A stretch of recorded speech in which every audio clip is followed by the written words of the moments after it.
Respected teachers and dear students, good morning to all. Thanks everybody for continuing watching and supporting my YouTube channel, and also welcome those who just start watching it. Dear students, we have already discussed tenses and now we are discussing active passive voice.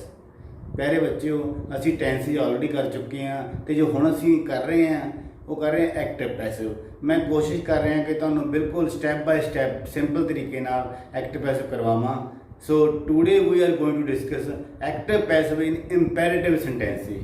ਅੱਜ ਅਸੀਂ ਕਰਾਂਗੇ ਪਿਆਰੇ ਬੱਚਿਓ ਕਿ ਇੰਪੈਰੇਟਿਵ ਸੈਂਟੈਂਸਿਸ ਵਿੱਚ ਕਿਸ ਤਰ੍ਹਾਂ active to passive voice change ਹੁੰਦਾ। Now look at the black board. Students, ਅਸੀਂ ਕਰ ਰਹੇ ਹਾਂ ਐਕਟਿਵ ਪੈਸਿਵ। ਅੱਜ ਅਸੀਂ ਡਿਸਕਸ ਕਰਾਂਗੇ ਐਕਟਿਵ ਪੈਸਿਵ ਵਿੱਚ ਇੰਪੈਰੇਟਿਵ ਸੈਂਟੈਂਸਿਸ। ਹੁਣ ਤੁਹਾਡੇ ਦਿਮਾਗ 'ਚ ਇਹ ਆਏਗਾ ਕਿ ਇੰਪੈਰੇਟਿਵ ਸੈਂਟੈਂਸਿਸ ਕਿਹੜੇ ਹੁੰਦੇ ਨੇ। ਤਾਂ dear students, whenever any sentence starts with first form verb, ਜਦ ਕੋਈ ਵਾਕ ਪਹਿਲੀ ਫਾਰਮ ਨਾਲ ਸ਼ੁਰੂ ਹੁੰਦਾ, ਜੇ ਅਸੀਂ ਗੱਲ ਕਰੀਏ ਤੇ ਉਸ ਵਾਕ ਵਿੱਚ ਹੁੰਦਾ ਕੀ ਆ, ਦੀ ਸੈਂਟੈਂਸਿਸ ਆਰ ਯੂਜ਼ਡ ਫॉर ਕਮਾਂਡ। ਇਹੋ ਜਿਹੇ ਵਾਕ ਵਰਤੇ ਜਾਂਦੇ ਕਮਾਂਡ ਦੇਣ ਵਾਸਤੇ, ਇੰਸਟਰਕਸ਼ਨ ਦੇਣ ਵਾਸਤੇ, ਆਰਡਰ ਦੇਣ ਵਾਸਤੇ, ਰਿਕੁਐਸਟ ਕਰਨ ਵਾਸਤੇ, ਬੇਨਤੀ ਹੁੰਦੀ ਹੈ, ਐਡਵਾਈਸ ਸਲਾਹ ਦੇਣ ਵਾਸਤੇ। ਜਿਹੜੇ ਵਾਕ ਸਲਾਹ, ਹੁਕਮ ਜਾਂ ਕੋਈ ਹਦਾਇਤ ਦੇਣ ਲਈ ਵਰਤੇ ਜਾਣ ਉਹਨਾਂ ਨੂੰ ਅਸੀਂ ਕਹਿੰਦੇ ਹਾਂ ਇੰਪੈਰੇਟਿਵ ਸੈਂਟੈਂਸਿਸ। ਮੈਂ ਤੁਹਾਨੂੰ ਐਗਜ਼ਾਮਪਲ ਦੇ ਦਿੰਦਾ, ਜਿਸ ਤਰ੍ਹਾਂ ਪਲੀਜ਼ ਹੈਲਪ ਮੀ। ਇਹ ਵਾਕ ਪਲੀਜ਼ ਨਾਲ ਕਾਈਂਡਲੀ ਨਾਲ ਸ਼ੁਰੂ ਹੋ ਸਕਦੇ ਨੇ। Kindly help me, always keep to the left, always keep smiling, go there, come here, sit down, stand up. ਇਸ ਤਰੀਕੇ ਨਾਲ ਜਦੋਂ ਅਸੀਂ ਜਸਟ ਰਨਿੰਗ ਹੈਂਡ ਵਿੱਚ ਕਿਸੇ ਨੂੰ ਕਮਾਂਡ ਦਿੰਦੇ ਹਾਂ, ਆਰਡਰ ਦਿੰਦੇ ਹਾਂ, ਰਿਕੁਐਸਟ ਕਰਦੇ ਹਾਂ, ਤਾਂ ਉਸ ਨੂੰ ਕਹਿੰਦੇ ਨੇ ਇੰਪੈਰੇਟਿਵ ਸੈਂਟੈਂਸਿਸ। ਕਲੀਅਰ ਹੈ ਜੀ। ਹੁਣ ਇੰਪੈਰੇਟਿਵ ਸੈਂਟੈਂਸਿਸ ਨੂੰ ਐਕਟਿਵ ਟੂ ਪੈਸਿਵ ਚੇਂਜ ਕਰਨ ਦੇ ਲਈ ਤਿੰਨ ਫਾਰਮੂਲੇ ਨੇ। ਮੈਂ 1 ਬਾਏ 1 ਤਿੰਨੋਂ ਫਾਰਮੂਲੇ ਡਿਸਕਸ ਕਰਾਂਗੇ, ਬਟ ਸਭ ਤੋਂ ਜੋ ਬੈਟਰ ਫਾਰਮੂਲਾ ਜੋ ਹਰ ਇੱਕ ਸੈਂਟੈਂਸ ਤੇ ਐਪਲੀਕੇਬਲ ਹੈ, ਅਸੀਂ ਪਹਿਲਾਂ ਉਸ ਦੀ ਗੱਲ ਕਰਾਂਗੇ। ਇਹ ਬਿਲਕੁਲ ਸਿੰਪਲ ਫੰਡਾ ਹੈ ਜੋ ਅਸੀਂ ਕਰਨ ਜਾ ਰਹੇ ਹਾਂ। ਰੂਲ ਬਿਲਕੁਲ ਸਿੰਪਲ ਹੈ। ਤੁਸੀਂ ਕੋਈ ਵੀ ਸੈਂਟੈਂਸ ਆਵੇ, ਸਟਾਰਟ ਤੁਸੀਂ ਇਸ ਤਰ੍ਹਾਂ ਕਰਨਾ, ਯੂ ਆਰ। ਜੇਕਰ ਤਾਂ ਵਾਕ ਵਿੱਚ ਦਿੱਤਾ ਹੁਕਮ ਤਾਂ ਯੂ ਆਰ ਆਰਡਰਡ ਹੋ ਜਾਏਗਾ। ਜੇਕਰ ਵਾਕ ਵਿੱਚ ਕੀਤੀ ਹੈ ਬੇਨਤੀ ਤਾਂ ਰਿਕੁਐਸਟਡ ਹੋ ਜਾਏਗਾ। ਜੇਕਰ ਵਾਕ ਕਿਸੇ ਨੂੰ ਸਲਾਹ ਦਿੱਤੀ ਹੈ ਤਾਂ ਪਿਆਰੇ ਬੱਚਿਓ ਕੀ ਹੋ ਜਾਏਗਾ, ਐਡਵਾਈਜ਼ਡ। ਅਸੀਂ ਇਸ ਤਰ੍ਹਾਂ ਲਿਖਣਾ, ਯੂ ਆਰ ਆਰਡਰਡ, ਜੇ ਆਰਡਰ ਹੋਏਗਾ, ਰਿਕੁਐਸਟਡ ਬੇਨਤੀ ਵਾਸਤੇ, ਐਡਵਾਈਸ ਸਲਾਹ ਵਾਸਤੇ। ਦੈਨ ਕੀ ਯੂਜ਼ ਕਰਨਾ ਅਸੀਂ, ਟੀ ਔਰ ਟੂ ਪਲੱਸ ਫਸਟ ਫਾਰਮ। ਇਸ ਨੂੰ ਕੀ ਕਹਿੰਦੇ ਨੇ, ਕਹਿੰਦੇ ਇਨਫਿਨਿਟਿਵ। ਪਿਆਰੇ ਬੱਚਿਓ ਧਿਆਨ ਦਿਓ, ਇਹਨਾਂ ਵਾਕਾਂ 'ਚ ਟੂ ਨਾਲ ਫਸਟ ਫਾਰਮ ਆਏਗੀ, ਦੈਨ ਰਿਮੇਨਿੰਗ ਪਾਰਟ ਜਿਹੜਾ ਬਾਕੀ ਬਚਦਾ ਹਿੱਸਾ ਉਹ ਆਏਗਾ। ਕਲੀਅਰ ਹੈ ਜੀ। 1 ਬਾਏ 1 ਅਸੀਂ ਐਗਜ਼ਾਮਪਲ ਦੇਖਦੇ ਹਾਂ। ਪਲੀਜ਼ ਹੈਲਪ ਮੀ, ਕਿਰਪਾ ਕਰਕੇ ਮੇਰੀ ਮਦਦ ਕਰੋ। ਤਾਂ ਇੱਥੇ ਅਸੀਂ ਰਿਕੁਐਸਟ ਕੀਤੀ ਹੈ। ਕਲੀਅਰ ਹੈ ਬਿਲਕੁਲ ਸਾਰੇ ਬੱਚਿਆਂ ਨੂੰ। ਤਾਂ ਅਸੀਂ ਸੋਲਵ ਕਰਦੇ ਹਾਂ, ਯੂ ਆਰ ਰਿਕੁਐਸਟਡ। ਜੋ ਪਲੀਜ਼ ਸੀ ਪਿਆਰੇ ਬੱਚਿਓ ਉਸ ਦੀ ਸੈਂਸ ਰਿਕੁਐਸਟ ਨੇ ਪੂਰੀ ਕਰਤੀ ਹੈ ਤਾਂ ਪਲੀਜ਼ ਰਿਮੂਵ ਹੋ ਜਾਏਗਾ, ਕਿਉਂਕਿ ਰੂਲ ਕੀ ਕਹਿੰਦਾ ਸੀ, formula to plus first form ਆਏਗੀ। ਤਾਂ ਇਹ ਵੀ ਅਸੀਂ ਧਿਆਨ ਦੇਣਾ ਕਿ ਟੂ ਨਾਲ ਫਸਟ ਫਾਰਮ ਓਨਲੀ ਆਏਗੀ। ਜੋ ਪਲੀਜ਼ ਜਾਂ ਆਲਵੇਜ਼, ਕਾਈਂਡਲੀ ਸ਼ਬਦ ਹੋਣਗੇ ਰਿਮੂਵ ਹੋ ਜਾਣਗੇ। You are requested to help me. In case ਇਸ ਸੈਂਟੈਂਸ ਵਿੱਚ ਜੇ ਕਾਈਂਡਲੀ ਹੁੰਦਾ, ਕਾਈਂਡਲੀ ਹੈਲਪ ਮੀ ਹੁੰਦਾ, ਤਾਂ ਵੀ ਅਸੀਂ ਇਸ ਤਰ੍ਹਾਂ ਹੀ ਕਰਨਾ ਸੀ, you are requested to help me. Clear ਹੈ। ਇੱਕ ਮੈਂ ਯੂ ਆਰ, ਇੱਥੇ ਯੂ ਤੇ ਆਰ ਆ। ਸਮਟਾਈਮ ਕੀ ਅੱਜ ਕੱਲ੍ਹ ਜੋ ਮੋਬਾਈਲ ਯੁੱਗ ਹੈ, ਹਰ ਇੱਕ ਬੱਚੇ ਦੇ ਮੋਬਾਈਲ ਹੈਵੀ ਹੋ ਰਿਹਾ, ਭਾਰੀ ਪੈ ਰਿਹਾ, ਤਾਂ ਉਹਦੇ ਬੱਚੇ ਯੂ ਆਰ ਨਹੀਂ ਲਿਖਣਾ। ਮੈਂ ਰਿਪੀਟ ਕਰ ਰਿਹਾ, ਯੂ ਆਰ ਨਹੀਂ ਲਿਖਣਾ। ਕਈ ਵਾਰ ਅਸੀਂ ਚੈੱਕ ਕਰਦੇ ਹਾਂ ਪੇਪਰ, ਬੱਚੇ ਯੂ ਆਰ ਲਿਖ ਦਿੰਦੇ ਨੇ, ਯੂ ਆਰ ਇਜ਼ ਰੋਂਗ। ਤੁਸੀਂ ਲਿਖਣਾ you are. Clear. Second example, get out of my class, ਮੇਰੀ ਕਲਾਸ ਤੋਂ ਬਾਹਰ ਹੋ ਜਾਓ। ਤਾਂ ਕਿਸੇ ਵਿਅਕਤੀ ਨੇ ਇਹ ਆਰਡਰ ਦਿੱਤਾ ਹੋਣਾ, ਸਖਤੀ ਨਾਲ ਕਿਹਾ ਹੋਣਾ, ਤਾਂ simple you are ordered to get out of my class. Remaining part ਹੋ ਰਿਹਾ ਆ ਜਾਏਗਾ ਬਾਅਦ ਦਾ। Third example, always keep to the left, ਹਮੇਸ਼ਾ ਖੱਬੇ ਹੱਥ ਕਰੋ। ਬਿਲਕੁਲ ਸਿੰਪਲ ਤੁਹਾਨੂੰ ਦੱਸ ਦੇਣਾ ਫਾਰਮੂਲਾ। ਜਦ ਵੀ ਕਿਸੇ ਵਾਕ ਵਿੱਚ ਆਲਵੇਜ਼ ਆਏਗਾ ਤਾਂ 101% ਸ਼ੋਰ ਹੈ ਕਿ ਉੱਥੇ ਐਡਵਾਈਜ਼ ਹੀ ਹੋਏਗੀ, ਸਲਾਹ ਹੀ ਹੋਏਗੀ। ਤਾਂ you are advised to keep to the left. Clear ਹੈ। ਜਦ ਵੀ ਤੁਹਾਨੂੰ ਕਿਤੇ ਆਲਵੇਜ਼ ਦਿਖੇ ਤਾਂ ਪਿਆਰੇ ਬੱਚਿਓ ਤੁਸੀਂ ਐਡਵਾਈਜ਼ ਯੂਜ਼ ਕਰਨਾ। ਹੇਠਾਂ ਮੈਂ ਕੁਝ ਐਗਜ਼ਾਮਪਲ ਦਿੱਤੀਆਂ ਨੇ।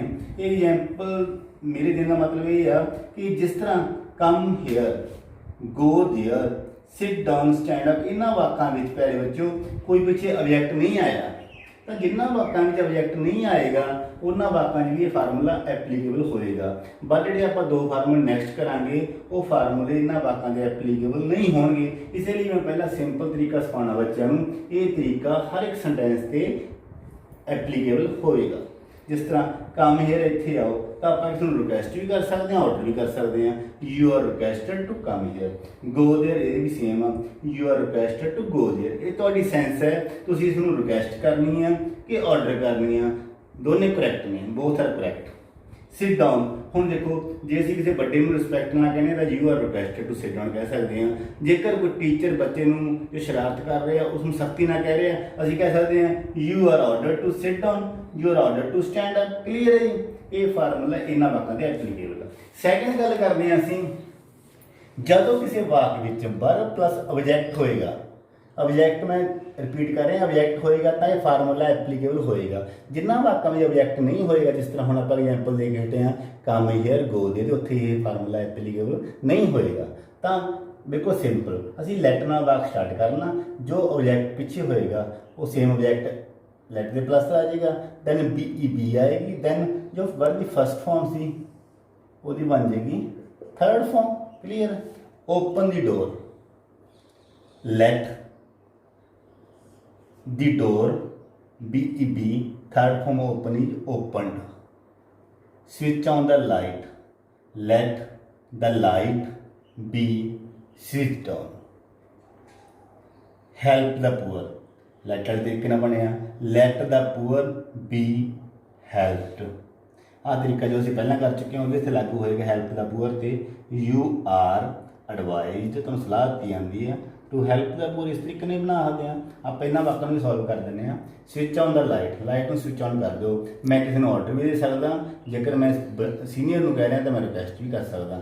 ਤਾਂ you are requested to switch on the light ਵੀ ਠੀਕ ਆ ਬੱਚਿਓ। ਯੂ ਆਰ ਆਰਡਰਡ, ਜੇ ਅਸੀਂ ਕਿਸੇ ਸਰਵੈਂਟ ਨੂੰ ਕਹਿੰਦੇ ਆ you are ordered to switch on the light. ਇਸੇ ਤਰੀਕੇ ਨਾਲ ਓਪਨ ਦਾ ਡੋਰ ਹੈ, ਇਹ ਵੀ ਸੇਮ ਫਾਰਮੂਲਾ ਹੈ।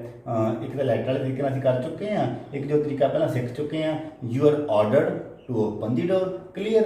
थर्ड जो फार्मूला बिल्कुल सिंपल है, इस वाक में असीं की करांगे वर्ब प्लस ऑब्जेक्ट होएगा, जो ऑब्जेक्ट होएगा वो स्टार्टिंग च आ जाएगा, ये सिलेक्ट काम करेगा, दैन की असीं करना ओनली शुड बी लाना प्लस थर्ड फॉर्म। बट मैं फिर रिपीट कर रहा, ये फार्मूला भी बच्चों सिर्फ ऑब्जेक्ट वाले वाकों से ही एप्लीकेबल होएगा। जिस तरह ओपन द डोर एक सेंटेंस ही रिपीट कर रहा मैं, the door should be opened. Clear है। जिस तरह इधर एग्जाम्पल सी switch on the light, the light object में असीं फ्रंट ले आए, the light should be switched on. Help the poor sentence सी, the poor should be helped. Clear है। इस तरीके नाल असीं एक सेंटेंस नूं तीन फार्मूले की हेल्प नाल सॉल्व कर सकते हैं। बट मैं फिर रिपीट करना प्यारे बच्चों, जो फर्स्ट फार्मूला है it is applicable for all sentences, ये हर एक वाक से लागू होएगा। तो तुसीं कोशिश करो, मैं तीनों तरीके तां सिखाए ने क्योंकि पेपर समटाइम की हुंदा कोई पैसिव सेंटेंस आ जाता, जेकर तुहानूं ये फार्मूला नहीं आएगा तो तुसीं पैसिव ऑब्जेक्टिव नहीं कर सकोगे। मेरे सिखाउण दा मकसद ये सी। बट जे तुहानूं एक्टिव सेंटेंस आउंदा कोशिश करियो, तुसीं आ फार्मूला लगा के सॉल्व करो, तुहाडा बिल्कुल ईजी रहेगा। तो हुण ये सी पॉजिटिव सेंटेंस, इन्हां वाकां विच नैगेटिव सेंटेंस भी आउंदे ने, ਆਪਾਂ ਹੁਣ ਉਹ ਡਿਸਕਸ ਕਰਦੇ ਹਾਂ। ਤੁਸੀਂ ਇਹਨਾਂ ਸਾਰੇ ਰੂਲਸ ਨੂੰ ਪਲੀਜ਼ ਰਾਈਟ ਡਾਊਨ ਕਰ ਲਓ ਕਾਪੀ ਤੇ, ਤਾਂ ਜੋ ਫਿਊਚਰ ਟਾਈਮ ਤੁਹਾਡੀ ਇਹ ਹੈਲਪ ਕਰ ਸਕਣ। ਸਟੂਡੈਂਟਸ, ਅਸੀਂ ਪਹਿਲਾਂ ਸਿੱਖੇ ਸੀ ਇੰਪੈਰੇਟਿਵ ਸੈਂਟੈਂਸ ਇਨ ਪੋਜ਼ਿਟਿਵ, ਜੋ ਪੋਜ਼ਿਟਿਵ ਸੈਂਟੈਂਸ ਹੁੰਦੇ ਨੇ। ਨਾਓ ਇਨ ਨੈਗੇਟਿਵ, ਨੈਗੇਟਿਵ ਵਿੱਚ ਵੀ ਆਪਾਂ ਤਿੰਨੋਂ ਰੂਲ ਦੀ ਹੈਲਪ ਲਵਾਂਗੇ। ਫਸਟ ਆਫ ਆਲ ਜੋ ਫਸਟ ਰੂਲ ਸੀ ਅਸੀਂ ਉਸ ਨੂੰ ਕਲੀਅਰ ਕਰਨਾ ਤੁਹਾਡੇ ਲਈ। ਇਹਦੇ ਵਿੱਚ ਕੀ ਹੋਏਗਾ, ਨੈਗੇਟਿਵ ਸੈਂਟੈਂਸ ਵਿੱਚ ਕੀ ਹੁੰਦਾ ਬੱਚਿਓ, ਡੋਂਟ ਪਲੱਸ ਫਸਟ ਫਾਰਮ ਆਉਂਦੀ ਹੈ। ਅਸੀਂ ਕੀ ਕਰ ਦਾਂਗੇ, ਬਾਕੀ ਫਾਰਮੂਲਾ ਸੇਮ ਹੈ, just don't plus first form change ਕਰ ਦਿੰਦਾ, not plus to plus first form. Never plus first form ਜੇਕਰ ਆ ਜੇ ਤਾਂ never plus to plus first form. To plus first form rule अपना पहला कर चुके हैं, इनफिनिटिव कहते हैं इन्हों, लेकिन नैगेटिव वास्ते नॉट अगे आ जाएगा, नैवर इत्थे आ जाएगा। Now look at some examples. Example first, don't make a noise. तो प्यारे बच्चों किसी ने सलाह दी है कि शोर ना बजाओ, तो ये आप ऑर्डर भी दे सकते हैं। बाकी फार्मूला सेम है, you are advise, you are order भी लिख सकते हैं, तो चॉइस है। You are ordered. उस तो बाद डोंट मेक नूं सॉल्व करना मेरी करनी सी, not to make a noise. Clear है। Second example, never tell a lie, ਕਦੇ ਵੀ ਝੂਠ ਨਾ ਬੋਲੋ। ਤਾਂ ਜਦ ਵੀ ਨੈਵਰ ਨਾਲ ਸੈਂਟੈਂਸ ਸਟਾਰਟ ਹੋਵੇ ਤਾਂ ਇਹ 99% ਸ਼ੋਰ ਹੁੰਦਾ ਕਿ ਉਹ ਐਡਵਾਈਜ਼ ਹੀ ਹੁੰਦੀ ਹੈ। You are advised never to tell a lie, clear simple. Third, do not, देखो मैं डोंट लिखा सी, मैं डू नॉट लिखा। कई बच्चे कन्फ्यूज हो जाते हैं, मैं दोनों तरीके वरत रहे हैं। डोंट आवे तो भी सेम फार्मूला है, डू नॉट प्लस फर्स्ट होए तो भी सेम फार्मूला है। Do not laugh at the poor, वैसे कोशिश करा करो तुसीं डोंट बोलन दी, ये तो तुहानूं पेपर वास्ते समझा रहा मैं, लेकिन कोशिश करो शॉर्टकट बोलने थोड़ा फ्लो बनेगा। Do not laugh at the poor, तो सिंपल तरीका you are advised not to laugh at the poor. बाकी रिमेनिंग पार्ट च कोई चेंज नहीं करनी, जस्ट तुसीं फार्मूला की करना, वर्ब दी फर्स्ट फॉर्म तक तुसीं सैटिंग करनी, नॉट टू फर्स्ट फॉर्म लिख के, उस तो बाद जो बाकी रिमेनिंग पार्ट रह गया at the poor, no change, सारा सेम आ गया। Clear. Now second formula, second formula let वाला सी, तुहाडे ध्यान च होएगा don't plus first form plus subject, don't plus first form plus subject. असीं की करना, लेट आ जाएगा अगे, जो ऑब्जेक्ट होएगा सेम अगे आ जाएगा फ्रंट ते, plus not plus be plus third form.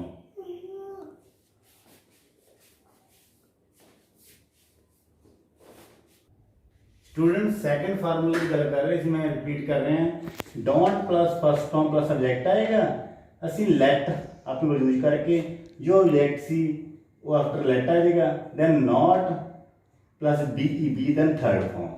Same example मैं कैरी कर रहे हैं, डोंट मेक ए नॉइज, इसमें सैकंड तरीके ना क्या बनेगा, let a noise not be made. Clear. Let a noise object से आगे आ गया, not be made. Never tell a lie, इससे फार्मूला अप्लाई होगा, let a lie never be told. Same let a lie never be told. Clear है प्यारे बच्चों। मैं कह रहा सी कि जब नॉट वाले वाक होंगे तो नॉट ना बी थर्ड फॉर्म लगती है, तो नैवर ना be third form, same formula ही। क्लियर है। थर्ड एग्जांपल जो असी लिखी, डोंट या do not laugh at the poor, इस सेंटेंस में इस तरह बनेगा, let the poor not to B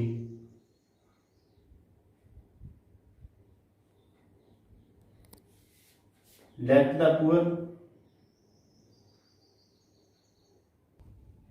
students let the poor not be laughed at, तो बाय मिस्टेक राइट हो गया, let the poor not be laughed at. Third one formula, don't plus first form plus subject, बिल्कुल simple है। Object जो कि as a subject काम करेगा front पे आ जाएगा, देन असी लगाना should not be third form. पहला पॉजिटिव देखा है ध्यान नाल, शुड बी थर्ड फॉर्म सी, लेकिन वो हो जाएगा should not be third form. Same example carry करते हैं असी, डोंट मेक ए नॉइज, पहले तरीके नाल बनाया सी you are advised not to make a noise, second तरीके नाल बनाया let a noise not be made, third तरीका बिल्कुल simple, a noise should not be made. Clear. Second example carry करते हैं, never tell a lie. First formula सी, second जो अपना एग्जांपल से मैं रिपीट कर रहे हैं, never tell a lie. First फार्मूले नाल सॉल्व किया, you are advised never to tell a lie. Second तरीके नाल किया सी, let a lie never be told. Third तरीके नाल a lie should never be told. Clear है बच्चों। थर्ड जो सेंटेंस सी उसमें भी असी कंपेयर करते हैं, do not laugh at the poor. First बनाया सी you are advised not to laugh at the poor, इस तरीके से let the poor not be laughed at. Third तरीके जो सिंपल किया शुड नाल, the poor should not be laughed at. तो डियर स्टूडेंट्स, ये सी imperative sentences which active to passive करने दे 3 फार्मूले मैं रिपीट कर रहे हैं। जो फर्स्ट फार्मूला है that is applicable for all sentences. जिस तरह मैं एग्जांपल किसी come here go there sit down stand up, इन्होंने वाकई ऑब्जेक्ट नहीं है तो पिछले 2 तरीके नहीं लगेंगे। तो फर्स्ट जो फार्मूला उसको लर्न करना, जो सैकंड थर्ड फार्मूले मेरे सिखाने का परपज ये सी, इन केस पेपर भी तुहानू पैसिव वॉइस पहला इन्होंने वाका नहीं बनया आ जाए, जो तुहानू फार्मूला पता होएगा तो उसको एक्टिव कर सकते हैं। ठीक है बच्चों। तो मैं अपनी पूरी ट्राई कर रहा, I am trying my best to satisfy you. मैं यूज कर रहा सिंपल तरीका, simple methods for you only. And students जिन्होंने बच्चों ने हाले तक चैनल सबसक्राइब नहीं किया, मैं बार बार ये अपील कर रहा कि जेकर तुसीं ये वीडियो देखने तो पहला तुहानूं जो पहला मैं वीडियो करवा चुकिया अपलोड कीतियां ने वो जरूर देखो। तो मैं इस तरीके इंग्लिश कंसैप्ट हर एक कंसैप्ट जो तुहाडे लैवल ते आके सिंपल लैंग्वेज समझाने की कोशिश करांगा। Keep watching my channel.